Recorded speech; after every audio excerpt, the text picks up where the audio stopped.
gracias Mauricio, muchas gracias Tina y a todos los que están aquí presentes, por darse un tiempo esta noche para que hablemos de un tema que pues sí es de bastante relevancia.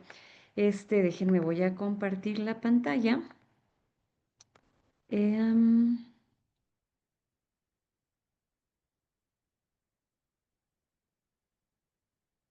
Perfecto.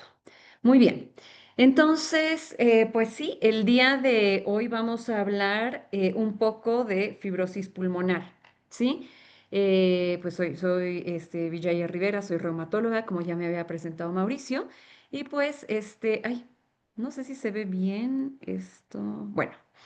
¿Por qué vamos a hablar de fibrosis pulmonar? Sí, porque la fibrosis pulmonar es una condición o es pues sí, una complicación de diferentes enfermedades que se va a caracterizar porque tiene muchos efectos sobre el paciente, ¿no? Va a afectar su calidad de vida, nos incrementa la morbimortalidad y porque si nosotros conocemos esta enfermedad y la tratamos, la detectamos y la tratamos de manera temprana, entonces la prevenimos, ¿no? Hay muchos pacientes que pueden tener riesgo de desarrollarla, pueden evitar su progresión.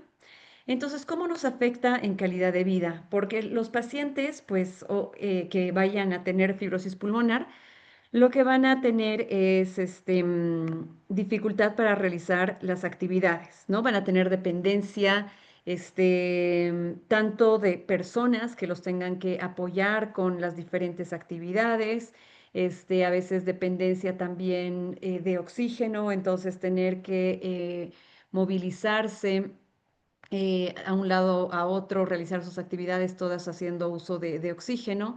Y todo esto, pues, fuera del impacto fisiológico o físico que puede tener, también tiene un efecto psicológico, ¿no? Porque, pues, uno se frustra de no poder realizar sus actividades o tener una dependencia de cualquier tipo para poder realizarlas.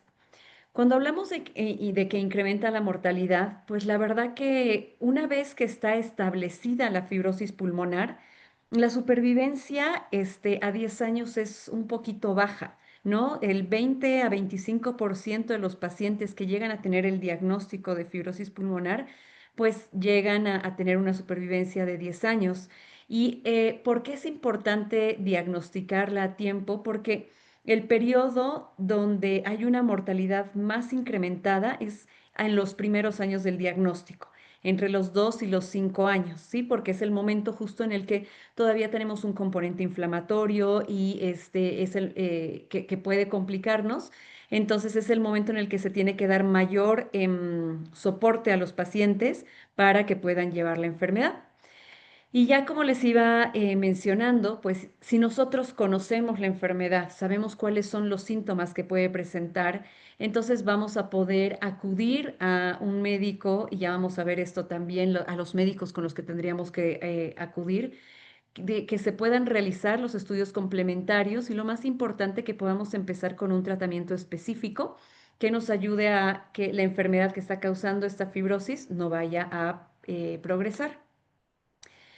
Entonces, pues hablamos de fibrosis pulmonar, pero siento que es muy importante que nosotros tengamos bien claro el concepto de lo que esto significa.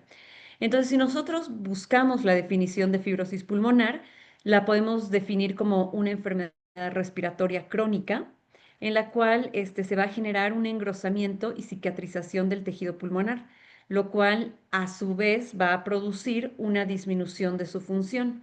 Entonces acá nosotros tenemos, y van a disculpar, digamos, lo gráfico de la imagen, pero tenemos una imagen de un pulmoncito con fibrosis. Podemos notar la diferencia, como la parte superior, pues lo vemos bastante rojito, el tejido se encuentra como pues viable, se encuentra sano. Y algo muy característico de la fibrosis es que justamente nos respeta la parte superior y nos afecta las bases pulmonares. Y aquí vemos cómo se ve este tejido que empieza como a cicatrizar, como cualquier cicatriz, ¿no? Si nosotros nos cortamos, ¿cómo se ve la cicatriz? Se ve más blanca, se ve engrosada, se ve una textura diferente. Lo mismo ocurre en el pulmón. Entonces aquí no hay una herida de base, pero hay inflamación crónica que es la que va a producir que este tejido pues cicatrice y cicatrice de esta manera, adquiriendo ese aspecto blanquecino y que si nosotros lo tocáramos también tiene una consistencia más rígida. Si nosotros lo vemos en estudios de imagen, podemos ver lo mismo, cómo estaba el pulmón conservado en las partes superiores y cómo a medida que vamos avanzando en sentido inferior, vemos las lesiones y cómo se nota esta fibrosis pulmonar. Por eso muy importante el uso de los recursos diagnósticos que podemos tener para la detección de la misma. Y bueno, finalmente, una vez que se tiene diagnosticada la fibrosis, se puede corroborar el diagnóstico por medio de algunos estudios de laboratorio, pero también por medio de biopsias, ¿no? Especialmente cuando no tenemos una causa segura de la fibrosis pulmonar. Entonces, acá cuando se hace una biopsia, pues vamos a ver el engrosamiento, que esto es lo que vamos a ver en todos los pacientes con fibrosis pulmonar, la pérdida de la arquitectura del pulmón, del engrosamiento, vemos que es un tejido, pues sí, que se ve denso, ya con diferentes tinciones, pues los médicos de patología van a poder identificar qué tipo de células están presentes y corroborado con la clínica, hacer el diagnóstico específico. Entonces, estamos hablando de fibrosis pulmonar y aquí surge una pregunta que yo me la hice cuando estaba haciendo la plática, ¿no? ¿Y por qué una reumatóloga les está hablando de fibrosis pulmonar, ¿no? Entonces, el motivo es el siguiente. La fibrosis pulmonar va a ser la secuela de tener una enfermedad pulmonar intersticial. Y la enfermedad pulmonar intersticial, como pueden ver, tiene muchas causas. Y esta imagen se me hace muy representativa porque la fibrosis va a depender de esta enfermedad pulmonar intersticial y tiene muchísimas causas. Y entre esas causas, pues tenemos como unas de las más frecuentes y relevantes las causas de reumatología. Entre ellos, pues la artritis reumatoide, que si ven incluso el tamaño del recuadro que tiene, es por el efecto o la alta prevalencia que pueden tener los pacientes con artritis reumatoide y enfermedad pulmonar intersticial. Luego tenemos las polimiositis, o sea, las miopatías inflamatorias como la polimiositis, la dermatomiositis, la esclerosis sistémica y la enfermedad de Sjögren. Entonces vamos a ver por qué es que estas enfermedades nos pueden condicionar enfermedad pulmonar intersticial y secundariamente y consecutivamente una fibrosis, y cuáles son los datos que nosotros tenemos que tener en cuenta para que si tenemos alguna de estas enfermedades, vayamos un paso más adelante y no sea que de repente nos sorprenda la complicación en el pulmón o la afección en el pulmón, sino que nosotros tratemos de identificarla antes justamente para poder dar un tratamiento oportuno y evitar que el pulmón llegue a fibrosarse. Entonces, con relación a la artritis reumatoide, ¿no? Sabemos que es una enfermedad que afecta principalmente a las articulaciones, ¿no? Y por eso el nombre. Es una enfermedad crónica, es autoinmune porque está producida por autoanticuerpos y que se caracteriza por producir dolor y rigidez en las articulaciones. Y en estas imágenes ustedes pueden ver cómo la inflamación se manifiesta en estos pacientes, ¿no? Vemos cómo estas manitas pues se encuentran totalmente incrementadas de volumen. La coloración les cambia, pueden verse rojizas o violáceas. Entonces, lo pongo para que hagamos como un pequeño símil de que si eso pasa en mi articulación, pues lo mismo puede pasar en mi pulmón. Mi pulmón se puede inflamar. El problema es que pues yo no veo esa inflamación en mi pulmón, ¿no? Y no solo no la veo, sino que no me va a dar síntomas específicos, sino hasta que se fibrose. Por eso es muy importante poder identificar los factores de riesgo para evitar esta progresión. Y esto pues porque la artritis reumatoide, si bien se llama artritis, tiene manifestaciones articulares como las que estamos viendo ahora, pero también tiene manifestaciones extraarticulares, es decir, que van por afuera de la articulación. Y dentro de estas, la afección pulmonar es la más frecuente de todas las afecciones extraarticulares. Luego vienen los nódulos reumatoides y luego pueden ver problemas en los ojos, a nivel cardíaco, etcétera, pero pues tener en cuenta que el pulmón, después de las articulaciones, es el órgano más afectado. Entonces, tener en cuenta que más o menos un 70% de los pacientes con artritis reumatoide pueden desarrollar manifestaciones pulmonares, ¿no? Y podemos ver que no solamente va a ser enfermedad pulmonar intersticial, que luego va a evolucionar a fibrosis, sino que puede presentar otras características. Puede tener una inflamación de tipo neumonía, que no es infecciosa, puede tener bronquiolitis, que es la afección de los bronquios, es decir, de los conductos que nos van a llevar el aire hasta los alvéolos, que es donde se da el intercambio gaseoso. Pleuritis, que es la inflamación de la capa que está alrededor del pulmón y que pues se puede llenar de líquido y puede producirnos restricción para respirar. Y finalmente la que nos importa y la que es, bueno, todas nos importan, pero la que es el objetivo de esta plática, que es la enfermedad pulmonar intersticial. Entonces, ¿cómo nosotros sabemos que hay pacientes que tienen mayor riesgo de desarrollar enfermedad pulmonar intersticial? ¿Y cuáles son esos? Pues los pacientes que hayan tenido antecedente de tabaquismo, los pacientes que tengan los anticuerpos, como son el factor reumatoide y los anticuerpos antipéptidos cíclicos citrulinado positivos, y mucho más si es que están muy elevados. Nosotros usamos como valores de corte, de que sea el doble o el triple para poder decir si es que los anticuerpos son positivos débiles o positivos altos. Entonces, si nosotros tenemos anticuerpos en concentraciones muy elevadas, entonces ya sabemos que es un paciente al que tenemos que darle mayor seguimiento porque puede desarrollar la enfermedad pulmonar intersticial. Y algo muy importante también es la actividad de la enfermedad. Es decir, que si mi enfermedad, mi artritis no está controlada, ¿no? No estoy logrando yo bajar la inflamación que puedo ver en mis articulaciones, pues esa inflamación también está circulando en todo mi cuerpo, entonces también va a afectar a los órganos que sean susceptibles. Entonces, tener una actividad alta de la enfermedad es un factor de riesgo, no solamente en artritis reumatoide, sino en todas las enfermedades de reumatología. Por eso, muy importante identificar la causa para poder dar el tratamiento específico y evitar la progresión. Luego tenemos el síndrome de Sjögren, que es otra enfermedad autoinmune. También hay presencia de anticuerpos acá, que se caracterizan porque van a afectar principalmente a las glándulas que producen secreciones en el cuerpo, es decir, a todas las mucosas que tenemos en nuestro cuerpo, incluso puede afectar la piel. Entonces, se caracteriza porque esto nos va a producir resequedad en boca, en ojos, en genitales, en piel, y así como tiene manifestaciones que van sobre las glándulas, también tiene manifestaciones que va por fuera de las glándulas. Y justo ahí es donde está la afección al pulmón. Entonces, en el pulmón se pueden dar también diferentes manifestaciones, como en artritis reumatoide.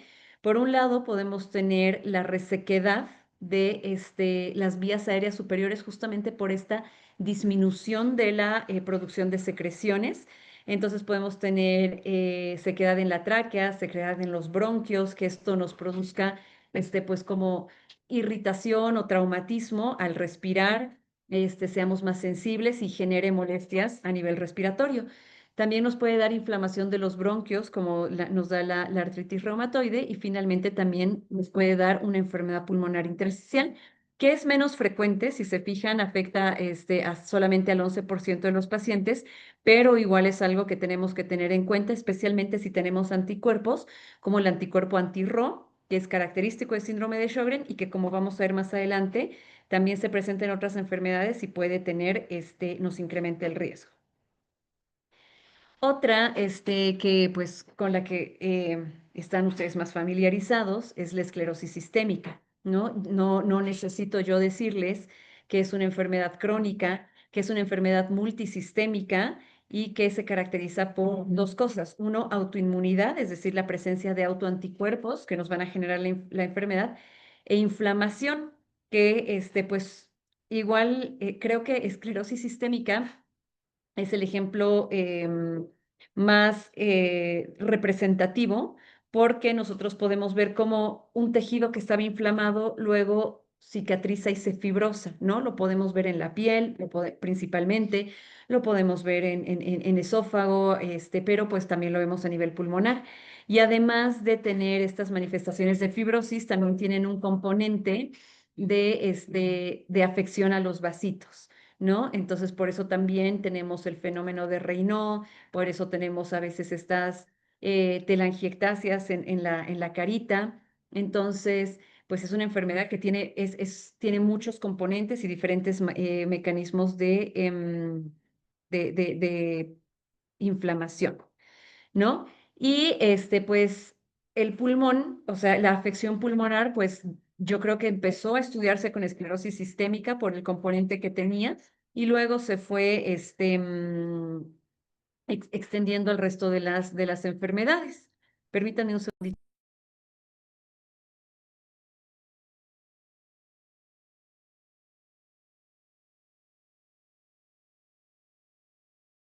perdón.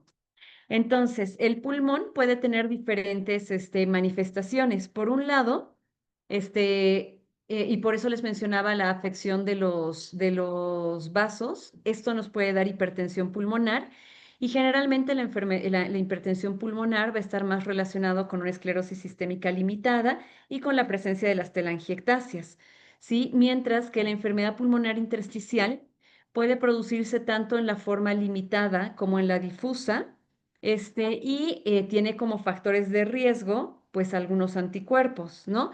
Principalmente los anticuerpos antitopoisomerasa, que son el anti-SSL70. Sin embargo, también se ha visto que en esclerosis sistémica existen muchos anticuerpos que pueden estar relacionados con esta enfermedad. De esta manera, ustedes conocen que existen perfiles para esclerosis sistémica y estos perfiles son muy importantes porque cuando nos marca los diferentes anticuerpos, nosotros podemos identificar cuáles son los riesgos, ¿no? Entonces, a lo mejor ahorita me hicieron el diagnóstico de la esclerosis sistémica, me hicieron mi perfil y veo que puedo tener algunos de estos anticuerpos positivos. Entonces, si llego a tener estos anticuerpos positivos, pues tengo que ver junto con mi reumatólogo, junto con mi neumólogo, el estar haciendo controles más estrictos del pulmón y controlar más la inflamación justamente para evitar llegar a fibrosis. ¿Qué pasa con otras enfermedades como las miopatías inflamatorias, ¿no? También son otras enfermedades que van a estar muy relacionadas con la presencia de autoanticuerpos? Aquí se caracteriza porque los pacientes van a presentar debilidad a nivel de los músculos y generalmente la debilidad es proximal, o sea, es decir, es cerca de los hombros, es cerca de la cadera y se divide en dos, la que es la polimiositis, donde solamente tenemos debilidad y afección con inflamación del músculo, o la dermatomiositis, que además de la debilidad tiene las manifestaciones cutáneas que ustedes pueden ver aquí en las imágenes. ¿No? Entonces se ha visto también que las miopatías inflamatorias tienen mucha relación con la afección pulmonar.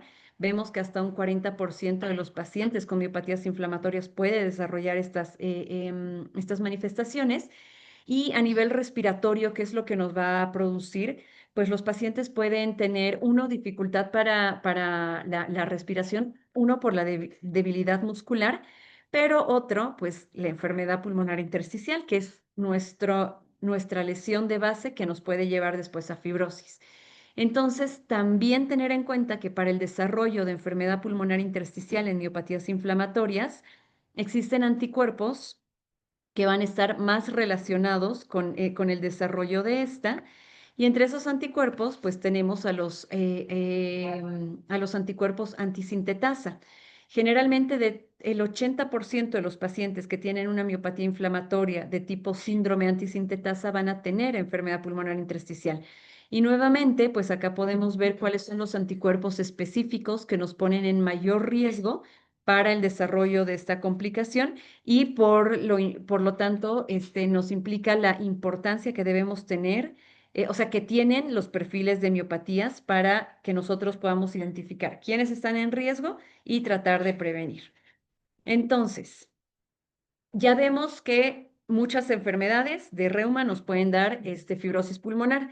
Y no solo de reuma, o sea, la fibrosis pulmonar cuando se manifiesta se van a manifestar de igual manera en todas las personas. ¿Qué es lo que queremos? Que no se llegue a manifestar. Pero si por algún motivo la enfermedad progresó rápido o hubo un retraso o uno no conocía los síntomas y no acudió con el médico especialista en esto o con el equipo médico, mejor dicho, entonces, pues vamos a progresar a fibrosis pulmonar y los síntomas que vamos a presentar son disnea, lo cual pues se traduce como dificultad para respirar, tos seca persistente, que esta sea crónica y lo importante es que sea seca, ¿no? Porque porque justamente la fibrosis nos está generando esta tos. Importante también tener en cuenta los síntomas sistémicos, debilidad o fatiga que se puede dar, uno, porque pues al tener dificultad para respirar vamos a sentirnos fatigados, permítanme un momentito.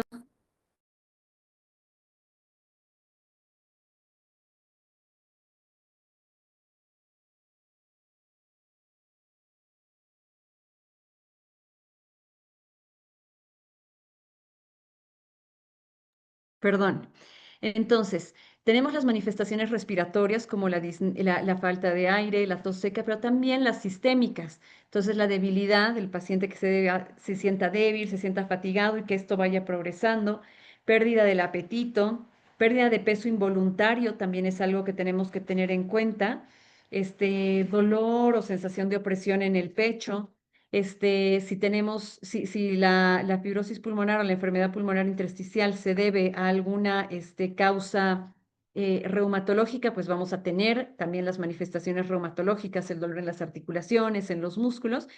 Y finalmente, cuando ya tenemos la fibrosis y tenemos esta limitación para poder hacer una buena intercambio de oxígeno, entonces se producen lo que son los deditos en palillo de tambor, la acropaquia, que es el engrosamiento justamente de la parte distal de los dedos, que se ven como, pues sí, como redondeados. Ujú. Entonces, si nosotros tenemos, por un lado, una enfermedad reumatológica sin estos síntomas, o estamos desarrollando estos síntomas durante nuestra enfermedad reumatológica, entonces tenemos que acudir con un equipo que sea multidisciplinario, ¿no? Entonces, el diagnóstico lo vamos a hacer, como les mencionaba, por el síntoma principal, que va a ser la falta de aire y la tos crónica. Ujú. Y después, pues, agregarle, nosotros como médicos tenemos que preguntarles por síntomas asociados, que a lo mejor ustedes los tenían y no los identificaron o no los notaron como relevantes para lo que estaban presentando. Entonces, nuestro objetivo como reumatólogos es poder encontrar otros datos que nos puedan ayudar a hacer el diagnóstico de la enfermedad y dar el tratamiento. ¿Sí? Y después de hacer todo el abordaje, hablar con el paciente, revisarlo, necesitamos complementar con estudios para corroborar la enfermedad.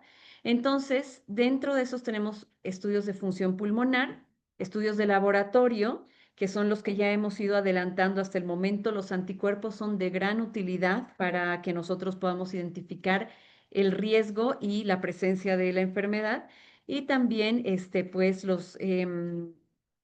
la toma de biopsia en caso de que esto sea necesario, ¿sí? Entonces, vamos a ir a las pruebas de función pulmonar, entre los cuales tenemos la espirometría, que, o sea, les comento qué es lo que se debe realizar cuando nosotros tenemos la sospecha de fibrosis. Entonces, la espirometría, la difusión de monóxido de carbono y la caminata de 6 minutos. La espirometría, no sé si es que alguno ya le han realizado alguna espirometría, Es una prueba en la que se busca medir el flujo de aire que entra y sale de los pulmones. Entonces, con esto nosotros vamos a poder ver si nuestro pulmoncito está rígido, está fibrosado, está cicatrizado.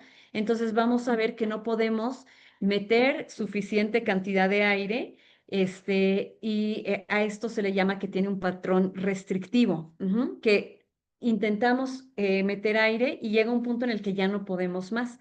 Entonces, esto es muy útil tanto para el diagnóstico como para el seguimiento de nuestros pacientes. Entonces, pacientes que sabemos que tienen riesgo, hay que hacerles espirometrías de manera regular para que nosotros podamos corroborar que el pulmoncito está manteniendo su función y no llegar a que nuestro paciente llegue a presentar falta de aire y ahí recién decir, ah, no, pues ya se le bajó su curvita, ¿no? Sino decir, oye, la curva estaba mejor el año pasado que ahora. ¿Qué está pasando? Y empezar a dar el tratamiento específico, ¿no? Luego tenemos la difusión con monóxido de carbono y esta es una prueba en la cual lo que queremos ver es qué tan engrosado está también nuestro pulmoncito y qué tanto está limitando que el oxígeno pueda pasar de nuestro pulmón a la sangre. Si se fijan en este gráfico, nosotros pues vamos a respirar, el aire va a entrar por la tráquea, los bronquios, se va a ir dividiendo en los bronquiolos hasta que llega a esta unidad que son los alvéolos. Los alvéolos son como saquitos que tienen una membrana muy delgada y esta membrana que tienen se va a poner en contacto con los capilares, ¿no? Entonces, ¿qué es lo que ocurre acá? El oxígeno va a pasar hacia los vasos para poder oxigenarlos y llevarlos y va a absorber el monóxido de carbono para poder eliminarlo. Entonces, si nosotros tenemos engrosamiento de este tejido por la fibrosis, entonces va a disminuir este intercambio de gases, vamos a tener menor concentración de oxígeno en la sangre, que lo podemos ver por el oxímetro, pero algo que vamos a encontrar es que hay un incremento en el monóxido de carbono, ¿no? Porque justamente no lo estamos pudiendo expulsar. Entonces, nuevamente, nos sirve para el diagnóstico, nos sirve para dar seguimiento al manejo de los pacientes y también nos puede servir para el pronóstico, pues al ver qué tan afectado está. Y una prueba que es muy sencilla, es muy práctica, es la prueba de la caminata de 6 minutos. Esta es lo que busca es evaluar la capacidad aeróbica y la resistencia de los pacientes, ¿no? Entonces, ¿cómo se realiza? Nosotros le pedimos a nuestro paciente que camine durante 6 minutos. Y necesitamos, pues, por un lado, tener un espacio de por lo menos unos 30 metros que nosotros podamos delimitar, por eso la importancia de tener unos conos para poder calcular con las vueltas que da nuestro paciente qué tantos metros está pudiendo avanzar, tener el cronómetro para ver que si sean 6 minutos, tener un oxímetro de pulso, porque si nuestro paciente mientras está realizando la prueba, se fatiga y empieza a desaturar, pues ya la tenemos que suspender. También es útil, y en esta foto no está, el tener una silla o algo para que el paciente pueda descansar y nosotros también podamos ver qué tantas pausas está teniendo nuestro paciente. Entonces, ¿para qué nos sirve esto? Para ver realmente qué tanto está pudiendo hacer de actividad física nuestro paciente, para ver que cuando realicemos la prueba, ver si es que uno no desatura, que eso ya nos indicaría que no hay buena oxigenación. Dos, si es que se está cansando más y digamos en mi consulta previa, me caminaba, no sé, 20 vueltas y ahora me está haciendo 18, entonces decir, oigan, pues aquí hay algo raro, ha disminuido su resistencia. Entonces también empezar a buscar por qué se debe esto. Entonces las pruebas de funcionamiento pulmonar nos sirven, uno, para diagnosticar y dos, para dar el seguimiento y ver cómo está yendo nuestro paciente. Tenemos las pruebas de imagen que pues ya las habíamos visto un poquito al inicio y acá lo que nosotros necesitamos pedir o pues sus médicos les tienen que pedir es una tomografía de alta resolución. Entonces en esta tomografía lo que vamos a ver son cambios que se van a presentar a nivel de el tejido pulmonar. Empieza con la fibrosis, con con estos cambios, este engrosamiento que se ve cerca de la pleura, o sea, de la membrana que recubre el pulmón, y luego puede ir progresando hasta darnos este aspecto en el cual vemos que todo esto blanco que se está notando es la fibrosis y que la podemos ver, como se les había comentado, generalmente en la parte inferior de los pulmones. Entonces, esto es algo que, sumado a las pruebas de función que ya habíamos visto y sumado a los anticuerpos que habíamos mencionado en un inicio, nos van a ayudar a hacer el diagnóstico, ¿sí? Si hubiera alguna duda con el diagnóstico o de repente llega el paciente con fibrosis pulmonar, le hacemos todas las preguntas, no tiene datos de una enfermedad reumática ni nada, entonces ahí sí es necesario hacer una biopsia o ya sea por punción o por lavado y eso mandarlo a patología. Entonces, es por eso que les comentaba que el diagnóstico y posteriormente el tratamiento de la fibrosis pulmonar tiene que ser multidisciplinario. Primero, por medio del reumatólogo y del neumólogo, poder identificar cuál es la enfermedad que nos está generando esta afección en el pulmón y excluir que no hayan otras causas, ¿no? Nosotros pedirle los estudios de laboratorio, pedir las pruebas de funcionamiento pulmonar y pedir los estudios de imagen. Y aquí pues entra el apoyo del radiólogo, ¿no? Que nos va a poder decir, ah, miren, esta es una enfermedad pulmonar intersticial de tales características, entonces que tiene por estas características tanto de fibrosis o mayor riesgo de fibrosis. Entonces, muy importante el abordaje o el apoyo que tengamos con un radiólogo. Y como comentaba, en caso de que necesitáramos hacer una biopsia, pues un cirujano de tórax, un neumólogo intervencionista y un patólogo para poder identificar las lesiones. Entonces, ¿para qué nos sirve todo esto? Para poder evitar el retraso en el diagnóstico. Esto porque casi un 50% de los pacientes tardan aproximadamente 2 años en diagnosticarse desde que inician los síntomas. Y en este caso, el tiempo es tejido. Ajá. Mientras más tarde yo en diagnosticar, entonces más tejido voy perdiendo. ¿Sí? Es por ello que si ustedes tienen alguna de las enfermedades que hemos mencionado en un inicio o tienen los síntomas de sensación de falta de aire, que ésta sea progresiva o la tos crónica que sea seca, necesitan ir ya sea con un reumatólogo, con un neumólogo, para que se pueda ver que no haya enfermedad intersticial. Se puede empezar con el abordaje porque lamentablemente, pues muchas veces podemos intentar desde un inicio con el médico y en el hospital está muy retirada la consulta o la prueba de tomografía. Entonces, por lo menos empezar con el otro abordaje, con el conocimiento del médico, con los anticuerpos, en lo que está la imagen, pero no quedarnos, digamos, desde cero y no retrasarnos más. Y finalmente, pues todo esto con el objetivo de dar un tratamiento.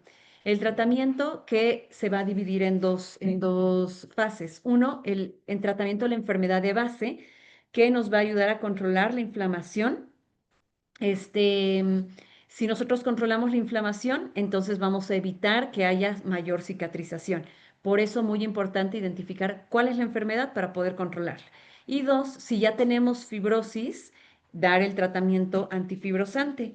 Y pues para esto existen diferentes guías de tratamiento. Esta es una guía muy bonita y en la cual pues nos basamos mucho, tanto reumatólogos como neumólogos, porque justamente es una guía que se hizo en conjunto entre el Colegio Americano de Reumatología y el Colegio pues de Neumólogos, ¿no?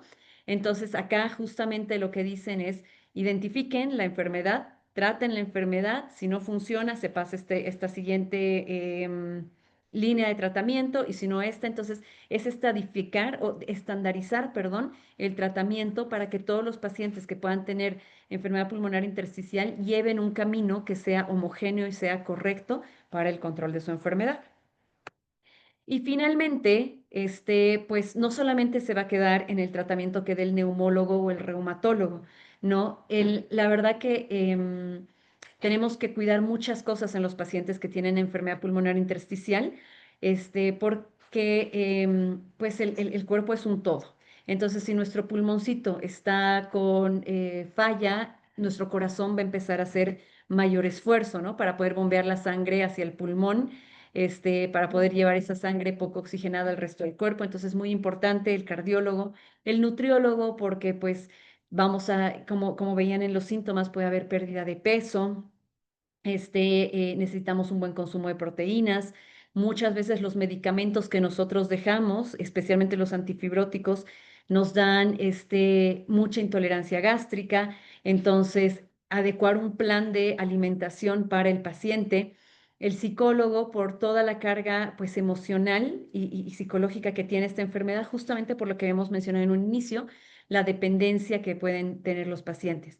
El rehabilitador para que se pueda recuperar la mayor función en los pacientes. Y pues en caso de que se necesite un paliativista para poder ayudar a llevar la enfermedad cuando ya, digamos, no hay tratamiento médico. Y finalmente, pues un equipo de trasplante en caso de que esto sea necesario, ¿no? Todo esto siguiendo, pues, justamente el algoritmo de las guías que les había mencionado. Y bueno, ya para concluir, solamente llevarnos unas cuantas ideas o puntos claves. Uno, que la fibrosis pulmonar es una enfermedad con alta morbimortalidad, entonces la necesitamos conocer, ¿no? Conocerla es muy importante para poder prevenirla. No solamente la tienen que conocer los médicos, también la tienen que conocer los pacientes para que si sienten algún síntoma o notan algo, lo puedan decir a su médico y puedan estimular al que se hagan los estudios. Identificar los síntomas clínicos es sumamente importante para que nosotros podamos hacer un diagnóstico temprano, el cual tiene como base la identificación de la enfermedad que está causando esta afección pulmonar, dar el tratamiento específico y de esta manera controlar la enfermedad de una manera multidisciplinaria. Entonces, esto es todo lo que tenía preparado para ustedes. No sé si es que tengan alguna duda o comentario en este momento. Voy a dejar de compartir.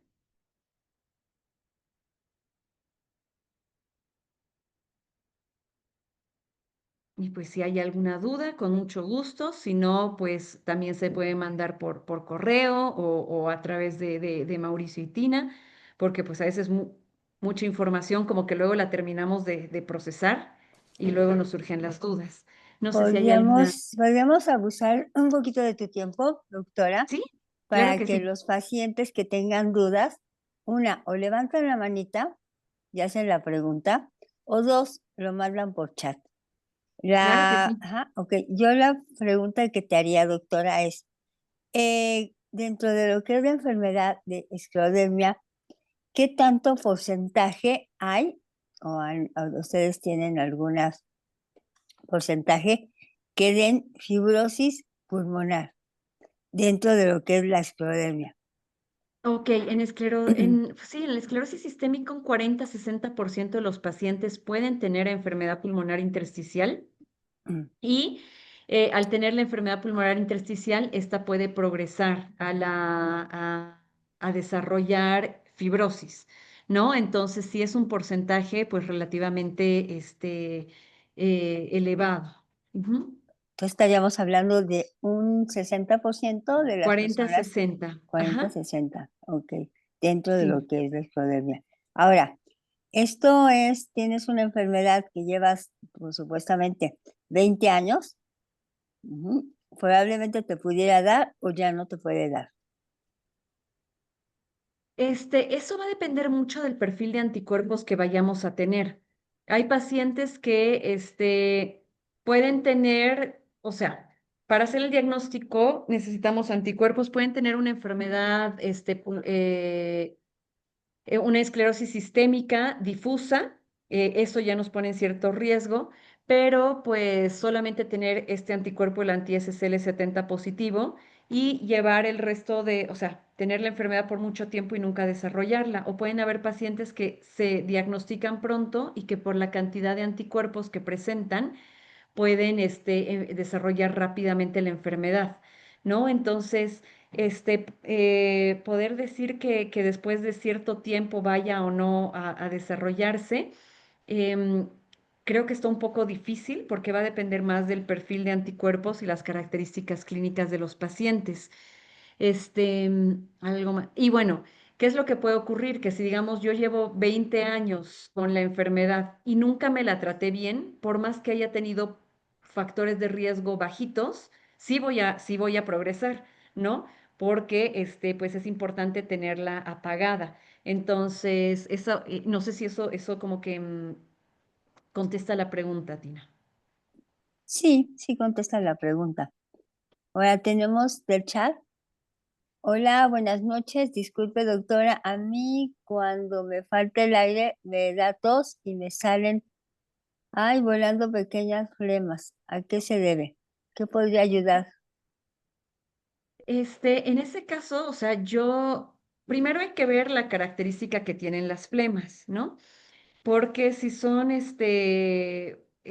flemitas como blanquecinas, mucosas, como salivales, puede ser el esfuerzo, o sea, las secreciones que al nosotros al toser movemos secreciones. Entonces puede ser que estas sean como las secreciones normales que tenemos que revisten nuestros bronquios. Entonces al toser, al hacer el esfuerzo, pues van a salir. Ahora, si es que salen, digamos, flemas que son de una consistencia más densa, son verdosas, son amarillas, son menos acuosas, digamos, y son más, sí, más densas, entonces tenemos que ver si es que no fuera por algún tipo de infección. Entonces, en este caso, pues como les había mencionado, hay algunas enfermedades que tienen bronquiectasias o inflamación de los bronquios y hace más susceptible que haya colonización de las bacterias y con esto haya infección. Entonces, pueden ser las dos causas. Uno por el esfuerzo al hacer la tos y que movilizamos las secreciones o que haya una infección o una colonización bacteriana de base. Ok. Ahora, para nosotros la vacuna de neumococo, ¿qué tan importante es?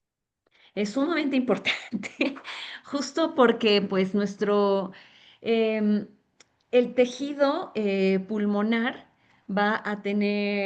está más rígido, ¿no? Entonces, así como vimos que hay una disminución en el paso de oxígeno, pues también los glóbulos blancos y todo nuestro sistema de defensa va a tener un poco más de dificultad de poder contrarrestar un proceso infeccioso. Entonces nosotros tenemos que vacunarnos justamente para quitar ese riesgo y no dar una sobrecarga a nuestros pulmones. De igual manera, si nosotros ya tenemos la lesión pulmonar, este, mm, em, nos infectamos, entonces infección sobre un tejido que ya está dañado puede ser de mayor complicación o puede dañar el tejido que estaba sano y cicatrizarlo peor. Entonces sí es muy importante la aplicación de la vacuna. Además que pues los pacientes con enfermedades reumáticas generalmente van a ser tratados con medicamentos que llamamos inmunosupresores. Entonces, esos inmunosupresores nos bajan las defensas y también nos ponen como en riesgo de poder desarrollar más infecciones. Entonces, hay que vacunarse, es muy importante.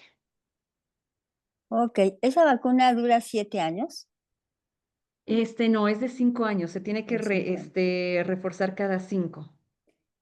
Ok, aquí hay otra pregunta. Dice, buenas noches, doctora, excelente exposición. Por favor, ¿me podría indicar en qué consiste el lavado de pulmón? Eso le indicaron que debe hacerse mi esposo, pero está un poco temeroso porque no sabemos cómo se hace. Le agradezco mucho. Sí, pues el lavado pulmonar, lo que se hace, pues el paciente tiene que estar sedado, lo que se hace, se introduce pues una canulita través de las vías aéreas, llegamos a los bronquios, no nos vamos hasta el alvéolo, llegamos hasta el bronquio, se introduce un poco de solución salina, generalmente solución fisiológica y se vuelve a aspirar esa solución para que de esa manera podamos obtener células, muestras de las células que están presentes en el pulmón. Entonces, pues es un procedimiento que nos ayuda a identificar, qué células pueden estar presentes sobre los bronquios, sobre las vías respiratorias, y orientarnos pues al diagnóstico, ¿no? No es tan frecuente en enfermedades reumáticas, o sea, porque nosotros usamos más los anticuerpos, pero si fuera una fibrosis pulmonar que no tiene una causa determinada, entonces el lavado sí, sí va a ser importante. Ok, buenas noches. El tener tos seca, picazón en la garganta por las noches y el ahogarse con la propia saliva es síntoma de fibrosis pulmonar. No, el tener tos, la tos seca sí podría ser, ¿no? Hay que ver, pero si tenemos picazón en la garganta, lo primero que hay que hacer es determinar que no haya más bien una irritación a nivel de las vías aéreas superiores, que sea lo que nos esté generando la tos, ¿no? Si hay picazón en la noche y tenemos esta sensación de ahogarse con la saliva, a mí más me haría pensar en que pueda ser un síndrome de Sjögren y que pudiéramos estar con resequedad a nivel pues sí, de boca, de tráquea, de esófago, y que esto nos esté dando esa molestia. El atragantarse o ahogarse con la misma saliva me habla más de que la inflama, o sea, si tenemos compromiso en vías aéreas superiores. Entonces, yo lo primero que haría sería revisar con un otorrino, o con un neumólogo, ver que no haya nada de inflamación acá. No pensaría en fibrosis como la primera opción. Ok, otra pregunta. ¿Me puedo poner la vacuna de sarampión? No me la quisieron poner, que tenía que preguntar a mi doctora.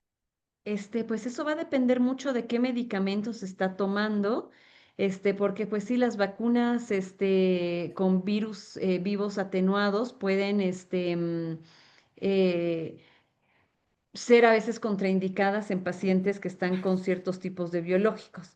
Entonces, en ese sentido, sí, lo ideal es consultar con su médico, dependiendo los estudios, pues sí, el tratamiento que está llevando. Uno, el diagnóstico que tiene y dos, el tratamiento que está llevando. Me dicen que tengo burbujas de aire.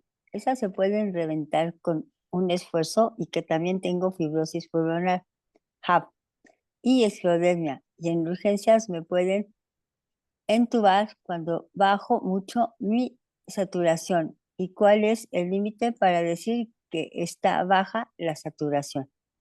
Ok, burbujas de aire me suena a que es este enfisema pulmonar, ¿sí? Y el enfisema, sí pueden reventarse frente a un esfuerzo. Ajá. Este, mm, si tenemos fibrosis pulmonar, hipertensión arterial pulmonar y esclerodermia. Entonces, sí, sí, digamos, si entiendo, por lo que me comentas, sí parecerían enfisema y sí puede tener riesgo de reventarse y puede ser, digamos, una complicación, no es lo más frecuente, pero puede ser una complicación tardía de la fibrosis. Ah, ¿cuál es el límite para decir que está baja la saturación? La verdad que el cuerpo llega a adaptarse tan bien que hay pacientes que pueden tener una saturación muy bajita y su cuerpo ya lo sabe compensar, ¿no? Nosotros mencionamos que pues por debajo de 90 es baja la saturación, por debajo de 80 y es algo como peligroso. Hay pacientes que pueden tenerla incluso un poquito más baja, va a depender más que nada de cómo estén los síntomas, generales, ¿no? Si ustedes tienen una saturación, sí, menor de 85, yo les diría acudan a un servicio o sea, no, quizás no, si se sienten mal al servicio de urgencias, que los revisen, vean cómo, si no hay ninguna otra alteración. Dependiendo de, a lo mejor puede ser un broncoespasmo, o sea, se tiene que evaluar la causa, no es necesario intubar en ese momento, o sea, lo primero es identificar por qué está bajando la saturación, ¿no? Y ya dependiendo de lo que se encuentre, pues se verá si se tiene, qué procedimiento se tiene que realizar. Ok, y los medicamentos que actualmente están dando para la fibrosis pulmonar. Bueno, lo que tenemos para fibrosis son los antifibróticos, que son el nintedanib, que es uno de los, pues sí, los que más se utilizan. La pirfenidona también se utiliza. No estoy segura si este está en México, pero esos son los dos medicamentos antifibróticos que se tienen, ¿sí? Están en desarrollo otros medicamentos, también para esclerosis sistémica, pues se tienen protocolos con ¿qué es? Trasplante de médula, que les ha sentado muy bien, o sea, de células madre. Ahora sí, eso sí, les pongo súper, signo de admiración. El trasplante de células madres hematopoyéticas es un proceso sumamente complejo. Entonces, si alguien va y les dice, yo hago trasplante de célula madre y te pico el brazo, saco grasita y de ahí saco células madre y te inyecto, eso no es. Entonces, por favor, si alguien les dice eso, este, no le crean, no les va a servir, solamente van a gastar su dinero. El trasplante de células madre es sumamente, costoso, necesita mucha inmunosupresión para que se pueda recibir bien las nuevas células. Entonces, nada que células madre que me sacan y ese mismo momento me centrifugan y me las vuelven a introducir. No. Entonces, pues está eso como tratamiento y actualmente está también el uso de las CAR T cells que también nos ha ayudado mucho con el control de la esclerosis sistémica, ¿no? Pero ahorita de medicamentos, pues yo me quedaría con nintedanib y con pirfenidona. Ok. Mira, no sé si Mauricio tengas alguna pregunta o hay alguien que tenga otras preguntas que hacerle a Hay, a la doctora. hay una manita levantada A de ver, Paulina. Paulina. Hola, sí. ¿Cómo está, Yo, Paulina? gracias, muchas gracias por tu plática, muy interesante. Y te quiero preguntar, hace 3 años yo tuve em, fibrosis pulmonar y estuve con cortisona inhalada y en varios Ujú. estudios salió la fibrosis. Pero actualmente no tengo ninguno de los síntomas y me siento bastante bien. En el último estudio, en la espirometría, salí bien. ¿Has tenido Ujú. algún caso de que tuvieron fibrosis pulmonar y recuperaron? Porque hasta donde yo tenía entendido, eso no se podía. ¿Tuviste tratamiento antifibrótico? Cortisona, básicamente. Solamente la cortisona. Quizás no haya sido fibrosis todavía, sino que haya sido solamente inflamación, ¿sí? Ok. Por eso les comentaba que tenemos, o sea, todas las enfermedades que vimos llegan a algo que se llama enfermedad pulmonar intersticial y si esta no se trata nos puede progresar a fibrosis. Entonces, y justo creo que tu caso es un claro ejemplo de que cuando se da el tratamiento antiinflamatorio y quitamos la inflamación, se puede prevenir daño, ¿no? Entonces, yo creo, habría que ver los estudios y las imágenes y todo, pero quizás no era fibrosis, quizás sí teníamos un patrón restrictivo, porque no estábamos pudiendo meter suficiente aire, pero justo porque el tejido estaba inflamado. Y una vez que se desinflamó, pues entonces ya no llegó a fibrosarse. Sería, digamos, lo que yo podría pensar en este caso, ¿no? Pero sí habría que verlo en base a en base a los estudios. Ok, muchas gracias. No, un gusto. Ok. No sé si tengan alguna pregunta más para la doctora. Creo que Parece que no, no. Pina. Ok. Pues De todos mira, modos, si hubiese alguna pregunta en el camino días después, les pediría que me la mandaran a mi correo.